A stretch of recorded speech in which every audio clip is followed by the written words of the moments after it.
Hello everyone, my name is Jen and welcome to The Book Refuge.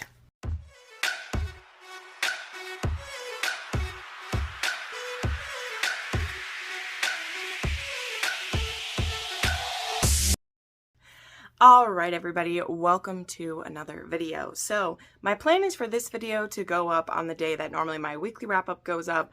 I'm going to be out of town this weekend, and last weekend I was still able to put up my weekly reading wrap-up, but I put it up on a Monday and the video bombed basically. So it's very clear people like the Sunday video going up. That's the one they want to see. That's the one that people have time to see. So I'm not going to put up a weekly wrap-up this week, and next week we'll get a double weekly wrap-up. So expect that one to be very, very long because I've already read some amazing books, and I was almost going to film that video early and just be like, it'll just have one less day. But then I was like, no, we'll just save it for next week. It'll be an epic wrap-up. It'll end up having like all of my Monster Mash reads in it and just all that stuff. So that's what we're going to do. So instead, today going up, I decided to do a video that is just a video to give me a bunch of joy. That's what I wanted. I didn't want to overly think about it. I have some ideas I've been kicking around for other trope videos. But I've seen a couple people do this. Specifically, I want to call out Cheyenne from That Tall Book Girl, because hers is the one that when I saw it, I was like, I want to do that. But a bunch of my friends have made it, so if I'm not shouting you out, it's not because I didn't like notice your video. It's just I saw Cheyenne's and I wrote it down in my idea journal. I was like, I'm going to do this one. Also, I really liked the trend when it was going around on Instagram. It's still going around. That is called like What My Roman Empire Is. I never saw the TikTok where this happened or anything because I don't have a TikTok and I don't plan to go back to TikTok anytime soon. My life is better without it, I'll just say. But it does give some good content ideas sometimes, so I appreciate that about it. But there was this one, I guess it came up, that it says, a good amount of men think about the Roman Empire a good amount of times. And then it was being called like, what books are your Roman Empire? This one isn't quite that video. I might still like make that video because that video is a bit different from this one, which if you know by the title is, this is books that I'll hear no criticism on. So this is more akin to like some of my favorites of all time. This is by no means my extensive list. This isn't even like these are the top 10 in order. I've made videos like that before, but this is just one I'm going to talk about. I think I grabbed 11 or 12 of these that are books that I'll hear no criticism on. Take this also as maybe an instructional thing of like, when Jen talks about these videos, please don't be petty about them because they literally have parts of my heart and soul in them and I love them so much. So yeah, I'm going to talk about those books. But beforehand, since I'm not going to have a weekly wrap up, I did want to let you guys know about a sale that I have going on my Etsy. Currently I have 7 of these ones left. These sleeves are all listed as 25% off right now with no coupon. I'll have a link to the listing. There's a couple of the spooky ones that I only have one of them each left. So these are 25% off. I have this Outlander one with a button. This one is the only one I've made like this because it is the tiniest bit off center. Like not enough that when you like look at it that you see, but like I can see it. This one as well. This is super cute. There's also a couple still of the princess ones. There is a unicorn and a baby Yoda. So those ones are all 25% off. You won't need a coupon. You can just grab that. Then I did a small launch of just a couple of designs. And these ones you can use the code TheBookRefuge10 for 10% off. I launched a couple Game of Thrones sleeves. Oops, this is upside down. So I have this design. This is in the large like hardcover one that just has the Throne of Swords on it. And then there's one that has a map of the world on it, which is cool. And I also made that in indie sizes. Then there's also this really beautiful blue, like blue and purple flower design, and a new Harry Potter one. This one has the stained glass houses on it. So I'll have links to my Etsy down below. There is where you can always use the Book Refuge 10 on it, as well as I said, I have some that are 25% off. So check those out. All right, now let's get into this list. As I said, this isn't in any particular order, although you're going to hear me say a lot, this is my very favorite. So I basically have it, I have some that are from all throughout my reading life, all different kind of subgenres. But for the most part, right, they're all going to fit into romance.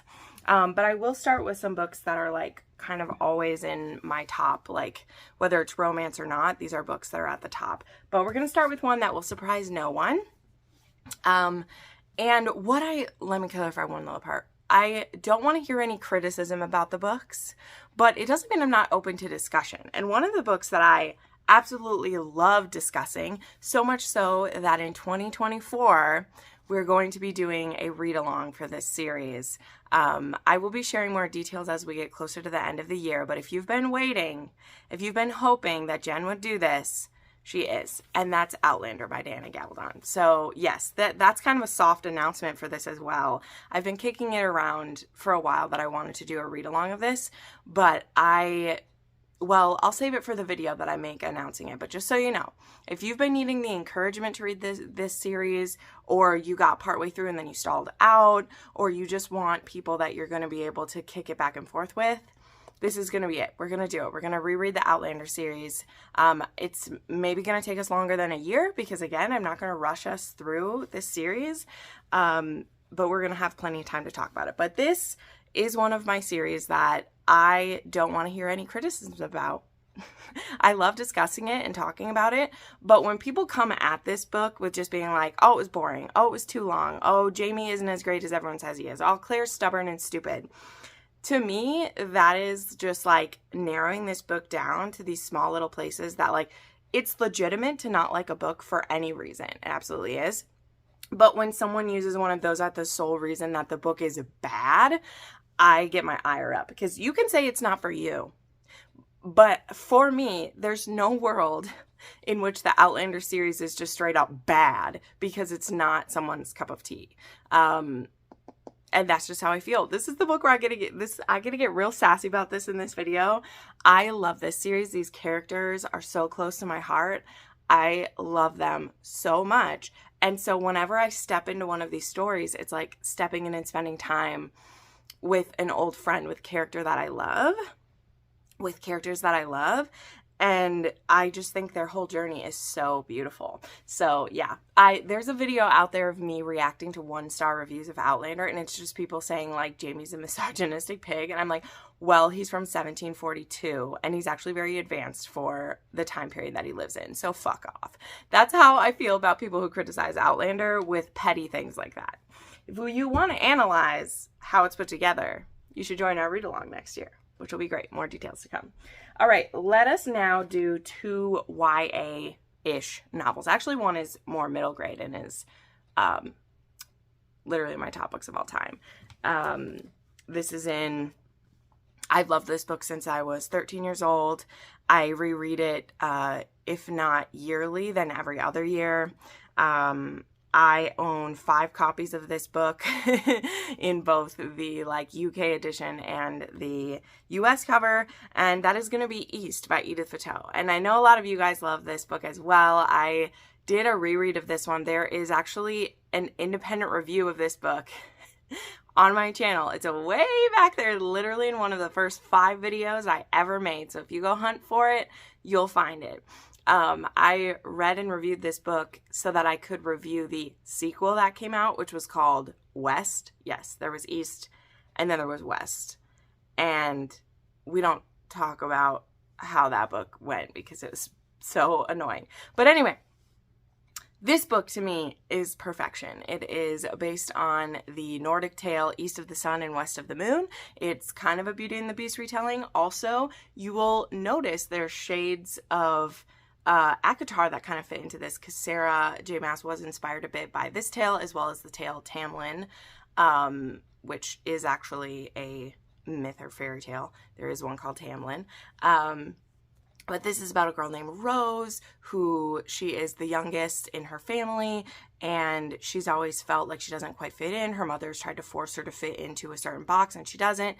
And when her family has had a lot of unlucky times, and one of their daughters gets sick, one of the older girls gets sick, and this great white bear appears and offers to heal the sister and bring good fortune to the family in exchange for Rose to come and live with him in his home. And Rose agrees to this. Her family, more reluctantly so, but she agrees to this. And when she goes to stay in this magic castle, she notices at night that there's someone that comes and lays in bed with her. And it can't be the white bear, is it? Because it's it's the size of a man. Who is it? And her curiosity definitely gets the best of her and gets her into some tough straits. But what I love about Rose, and why she's on also my favorite heroines of all time, of course she is, I mean, this is in my top books I've ever written, is that not only after she messes up, she immediately takes responsibility for what she does, but she doesn't wallow in her grief or her sadness. She buckles down, figures out a way to fix it, and goes about trying to make it right. And along the way, she needs to rely on the help of the four winds, which come in different forms in this story, and she is going to rescue her great white bear. And it's beautiful. There's POVs from her brother Nettie, from her father, from the troll queen, and from the bear in this story. And I love it. Maybe I need to do like a read along for this book sometime. This one I'm actually holding here is a special copy to me, because it was annotated by Murphy Napier back when, I don't want it to sound like back when we were friends, but back when we talked a lot. She actually had an annotated book tier on her Patreon, and that's where I actually got the idea to do it. And I asked one year for her to do this book, and my friend Joe then actually annotated this one as well, because we passed it around between us, and she actually put drawings in this one for me. So this copy is very special to me. There is a reason why I love annotating books, and it's because someone did it for me once. And there's a rose she drew. There's a candle in here at one point too. I don't know where it is. But yeah, Joe used to like draw in some when she did it as well. But anyway, this story is one that's very, very close to my heart. I love it. And I mean, it's not a book that I hear people critique anyway. But yeah, this is basically a middle grade story. It says it's for ages 12 and up, but it's so wonderful. My ring light does not like this one, but highly recommend if you love whimsical fairy tales and a sassy heroine, but she's just epic. Okay, moving along. See, this is going to be a long video. I was not going to go too in depth about books, but that one, some of these ones that are from like when I was young, I feel like it's apropos to talk about them a little bit more, just because, just because like not everyone's heard of them. All right. Another one to share. This is one that I'm obsessed with the whole series, and I'm obsessed with the audiobooks. And so this one always comes up when people ask me, what's your favorite audiobooks? And I love it even more now. I've always loved it, honestly. But I don't necessarily recommend the physical books. I have the physical books now because of course I do, but the audiobooks are where it's at. It's a full cast. There is sound effects. If you are a romance lover, when you listen to this, you will recognize the narrators, okay? Because Shane East definitely is in one of these. Teddy Hamilton, he shows up in these. Joe Arden, his voice pops up in these. I think even like Emma, I can't remember her last name, you will recognize their voices, but they do this YA book. So that is the Illuminae Files by Jay Kristoff and Amy Kaufman. So I discovered this back when I was newer to YouTube, and like I watched channels like Christine Riccio and Jessie the Reader. They were reading these books, and I didn't start the series until they were all out, because there is Illuminae, Gemini, and Obsidio, and this is a sci-fi epic that involves a plague. There's a plague in this one that happens on ships, which was very creepy when I reread it for sure. Again, the sound effects are amazing, but this one starts off, it's about Katie and Ezra, and they're having a very bad day. They're on this illegal mining planet, and they're the kids of people who like work it, and they're going to school, and they've dated each other for a while, and they have broken up. And the day that they break up is when their planet gets attacked by this corporation who wants to wipe them off the map. And because they're an illegal planet, there aren't a lot of people that know about them or that will help them. There are a few ships in orbit that are there to protect them, and they also are getting attacked. And so when this attack happens, everyone on the planet who is able to takes to the skies, and Katie and Ezra, they end up on different ships. And as they are traveling to try to escape, they're being followed by one of the ships that is still coming after them. And they're able to stay ahead of them, but only by a little bit. And so they're trying to make it to a jump gate so that they can get back to more space where there's more of them. And along the way, there's plague. There is rogue AI, one called Aiden. Oh, fucking Aiden. Oh my gosh. And there's just so much. And they're actually, I'd forgot how much I loved the romances in this. Obviously, you're not going to get any like open door action in this. This is very YA. But I love all the romances we see through the series as well. Katie and Ezra, they're a second chance romance. I love that. The second one in Gemini is like a bad girl, good boy, or a bad boy, good girl. He's a part of a mafia that's on the ship that's like running illegal drugs on a ship. And then in the third one, it's kind of also a second chance romance, but also like enemies to lovers scenario. So I love the romances, but really I'm in it for listening to it. Now, the reason why I say it's better to listen than read is that this is called the Illuminae Files because without like spoiling for the overall plot, our characters are compiling files and information to prove what is happening to them. So that's something that's going on through this whole thing is that when you're reading through these files, which they really look like files when you're looking at it. So like the story starts with, so here's the file that almost killed me, director. The story kicks off with deaths of thousands of people, but God forbid there be cussing in it because they blurb out a lot. So like this is like the front page of this. And then throughout the book, there are like blog posts, diary entries, there are countdowns that happen. So this isn't the most fun thing to read like page to page. I know I've explained this 100 times. I don't care. This is the book I'll hear no criticism on. But what I find is like the best experience. Like this was like a graphic audio before like graphic audio was like doing its thing. Okay, so if you've loved those, it's even better. What I find to be the best thing is to listen to this and read along with it because there's some intense stuff. Like there's pages of like stuff like this that if you were just reading it yourself, I don't think the impact quite hits you. Like there's pages like this where someone's going through space, but the way that it's narrated is chilling. Like it's riveting. When I listen to the Illuminae Files, I stop and just sit and just listen to it. So I reread these ones actually just last winter, and man, do I want to listen to them again. But I'm going to hold off for a while because I got so much other stuff to do. But now that I've spent like 10 minutes gushing about this book, I highly recommend this series so much. If you like sci-fi, if you like adventure, if you love graphic audio, I highly recommend you just buckle in and dive into this. And like, if you love a little bit of horror too, there definitely are some horror elements just in there as well.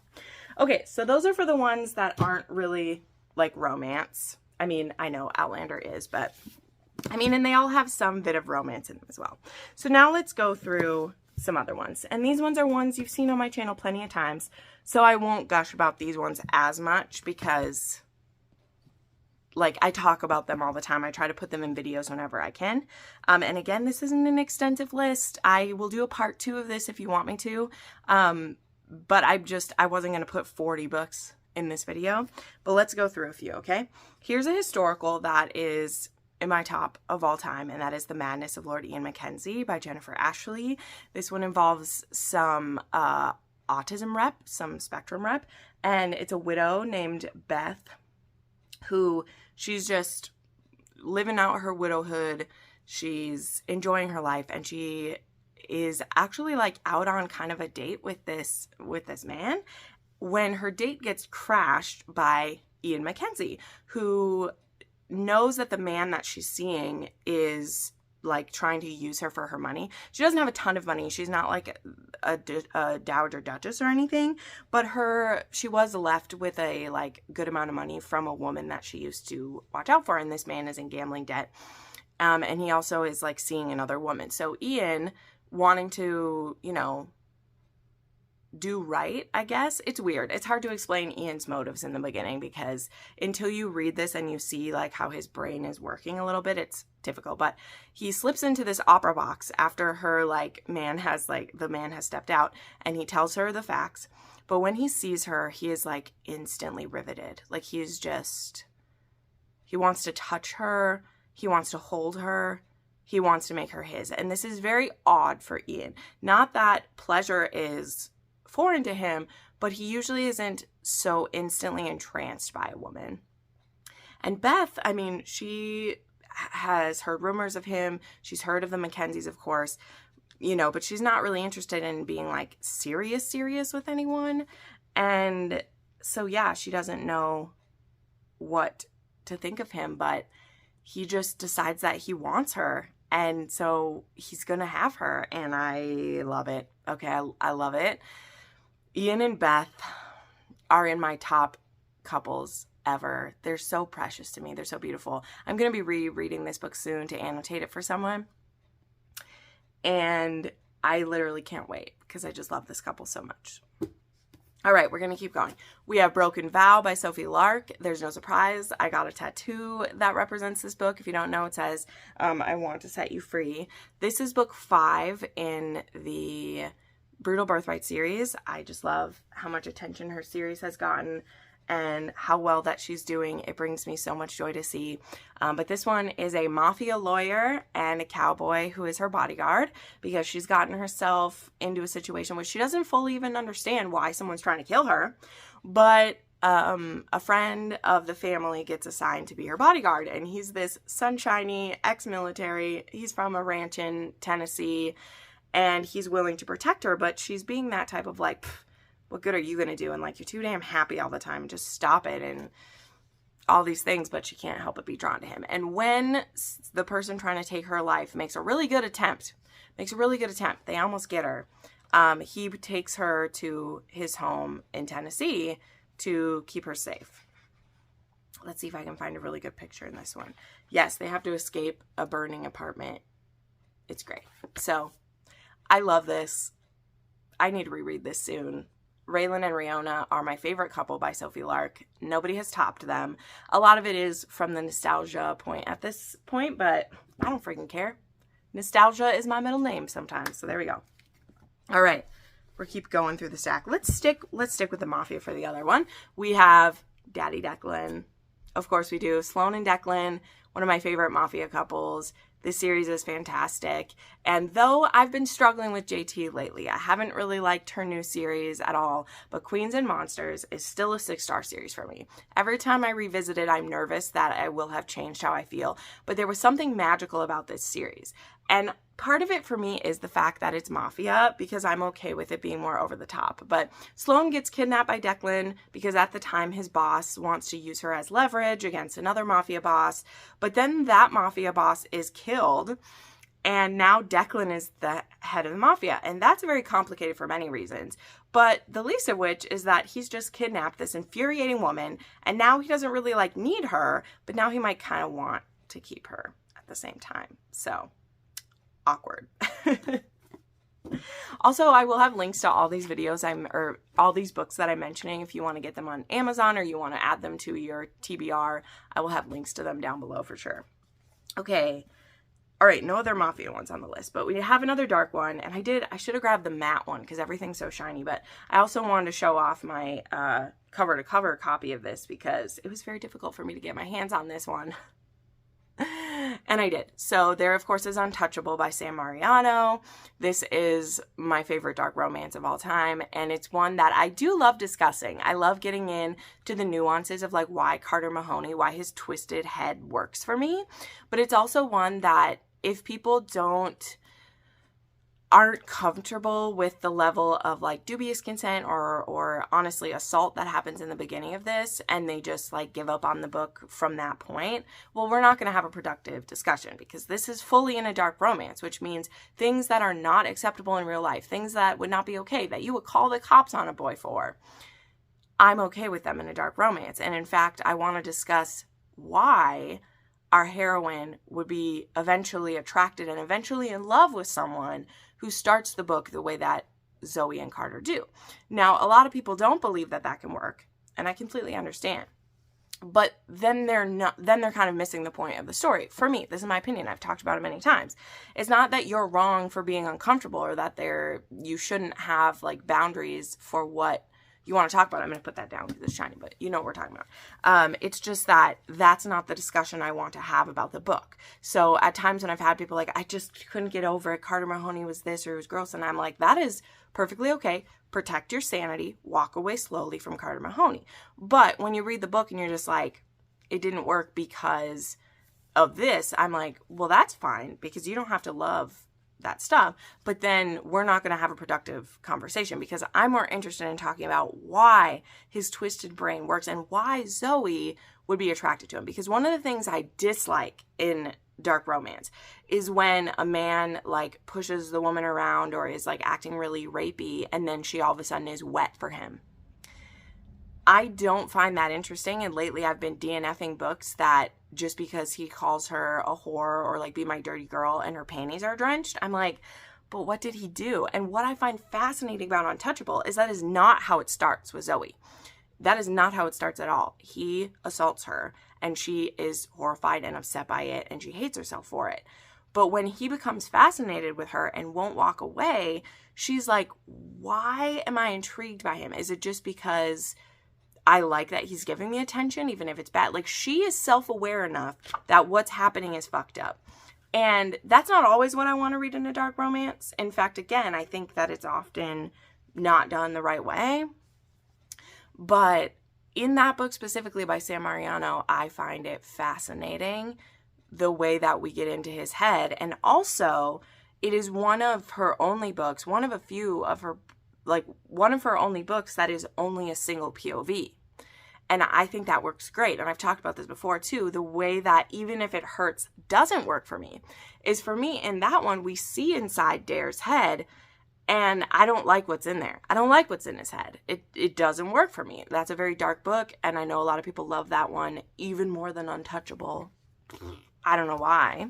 No, you're of course welcome to have your own opinions about anything you read. But why Untouchable works is that Zoe has to figure it out. We don't just get to see Carter's POV and realize, oh, he's fascinated with her now. Oh, he's starting to fall in love, but he just won't admit it. We only know from Carter what he tells us or what Zoe is able to figure out.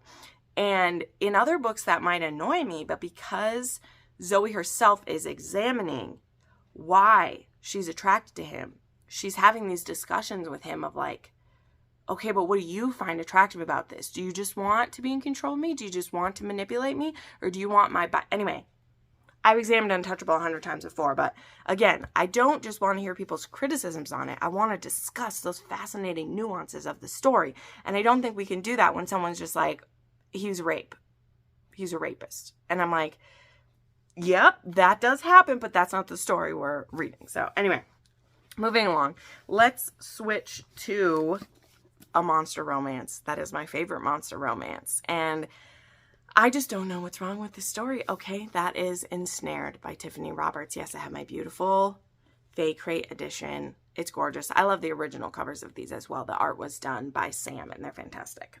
Now, this is the perfect time to bring this book up because it's spooky season. A lot of people are reading this for the first time. The final audiobook just came out, so you can binge all of these on audio now. That's fantastic. I'm going to be rereading the third one very soon too, saving that for a day when I need to pick me up.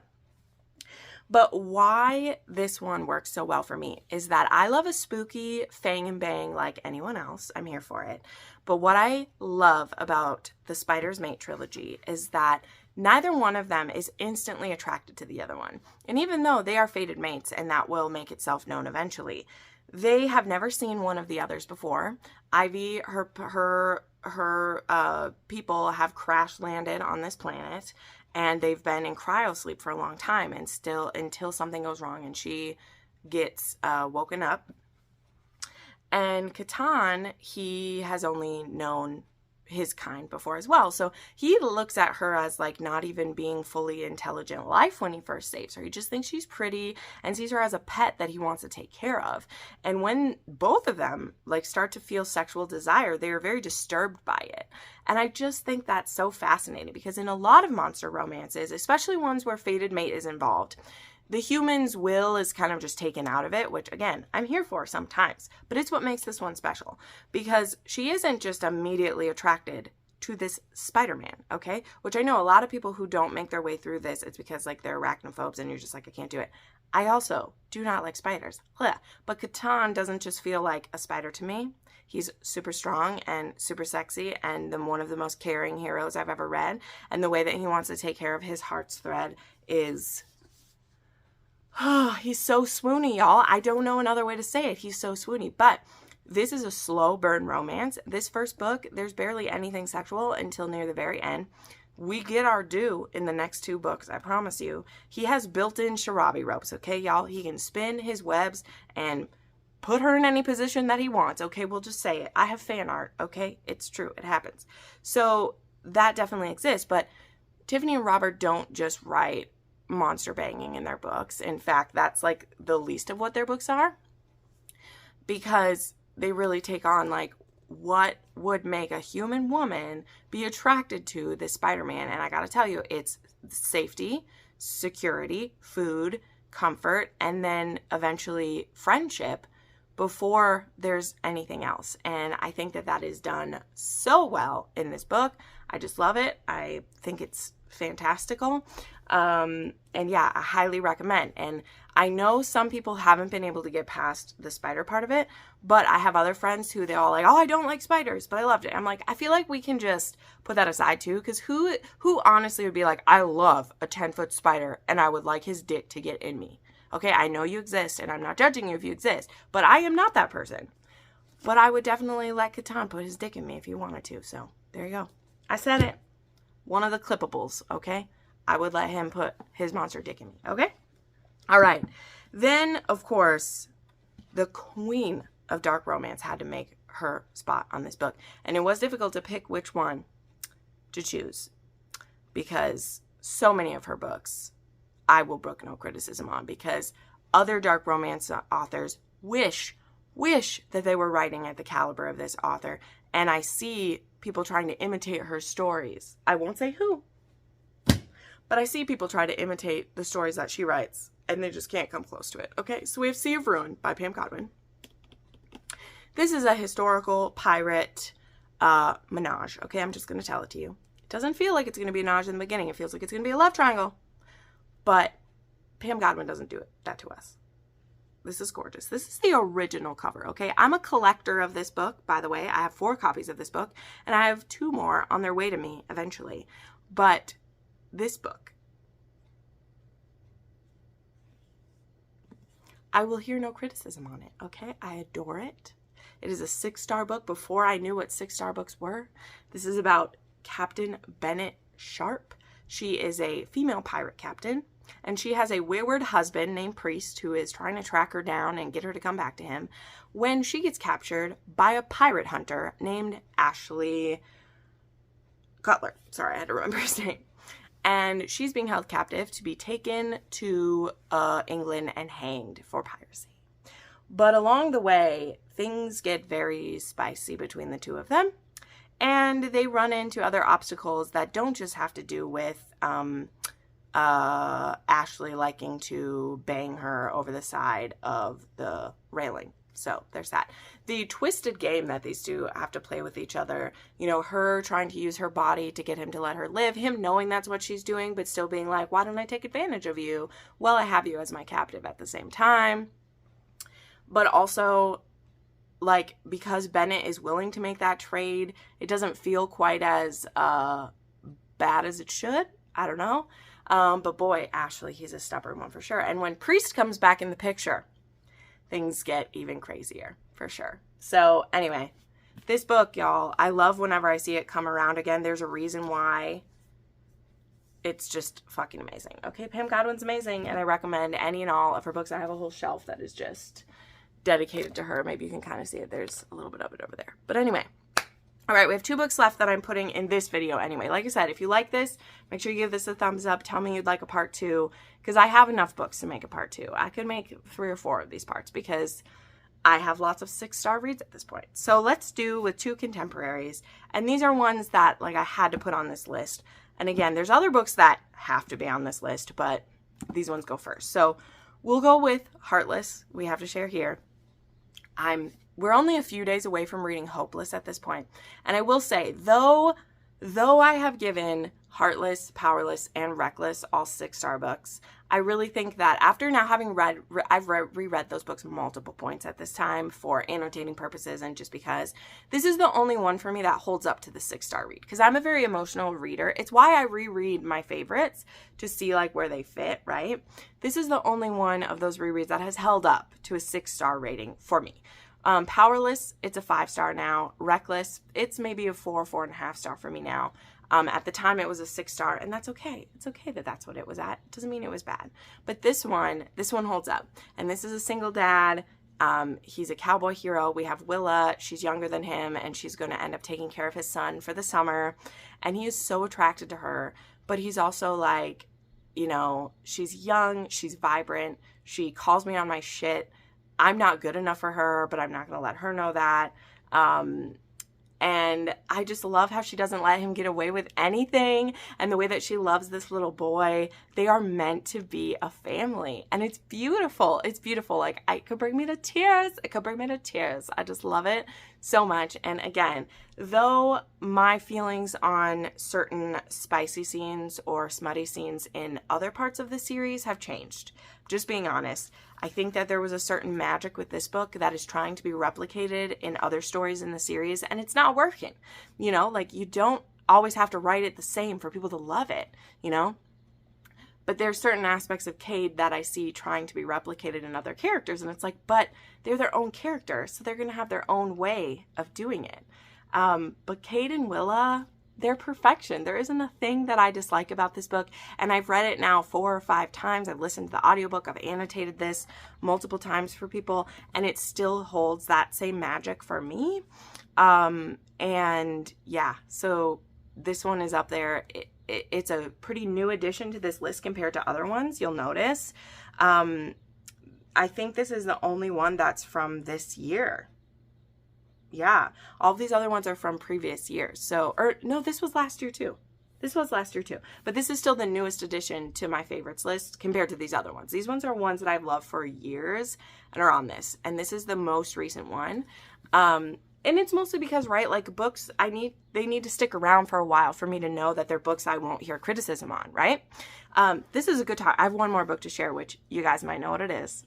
We'll get to it in just a second. This book is full of rants because I just love these books. So also the saying of like books I'll hear no criticism on, it's because I've heard criticism on them and it was shit. Like, it didn't hold up. And that's how I know that these books for me are on this level of I won't hear any criticism, because I've defended these books. Not that I need to defend books, but I do. We do, okay? I've talked about them many times. I've reread them. I've annotated them. I've shared them with other people. And they're the books that I consistently would reach for when I want to reread a book, or when someone asks, what's one book you would recommend to someone? Without fail, it's going to be a book from this list. If it's like someone outside of romance, but who just wants a good story, what do you recommend them? I'm probably going to reach for one of these books over other stories, right? And so, again, that's how I know that these books are on my I will hear no criticism list, even though I've read more recent books that are 6-star books, other books that I've enjoyed quite a bit. But these are the books that have stood the test of time, and I still won't hear any criticism on. And the final one for this video, which again, let me know if you'd like a part 2 or 3 or whatever of this, is of course The Takeover by TL Swan. This is my baby. Okay, this is my baby. And if we were ranking books, which I have done before, my ranking of books goes Outlander. I mean, East is in there. When we're talking about romance, I put Outlander at the top, and East is up there. And then The Takeover is that. This is my top 3 books of all time. I've read this book 10 times plus. I've annotated the crap out of it. Like my entire copy of this one has words on like every single page. I'm obsessed. I'm obsessed with this, and I have been for over 3 years now. This is a single mom. She has 3 boys. She is trying to hold together the business of her dearly departed husband, who she's missing with her whole heart and soul. And yeah, so she's a widow. And then we have smart Alec, Tristan Miles, and he is the takeover king. And so he's looking to buy up her media company and make it a part of the Miles media. And she's like, fuck off. No, this is my husband's legacy. Keep your dirty little paws off of it. And Tristan will admit it. He's pretty aroused by this sassy woman. And so he wants to take her on a date. And she's like, no, I'm not interested. Stop it. But then Fast forward a couple of weeks and she's at a conference in Europe and he happens to be one of the speakers there and he's like, this is my chance. I'm going to get in this girl's pants. And I know that shouldn't charm me so much. It shouldn't charm me so much, but it does because Tristan is fun. This book is funny. It is delightful. And it is the best thing TL Swan has ever written. Fight me, okay? Fight me. It's the best thing she's written before or since. I haven't read a book of hers that compares. I've read a few other romances that compare to how well this one works for me, okay? For me, this is perfect. And it's why I've been increasingly disappointed with this author's books, and I probably won't be reading any of her new stuff. But that does not negate that this book for me is a perfect romance. The beautiful way that Tristan falls in love with not only Claire, but all of her sons, wants them for his own, is beautiful. And after you read this, you can then go read the bonus. No, not the bonus. The Miles Ever After, which has their like bonus HEA, and then you can swoon all over again. Because it's beautiful. So anyway, there we go. There you go. Those are the books that I'll hear no criticism on. So let me know which of these you also love. And tell me some of your books that you'll hear no criticism on. And let me know if you'd like me to make a part 2. As I said, I do have the sale going on my Etsy. I'll have the links down below. Please check that out. And yeah, I'll see you next time, friends. Bye-bye.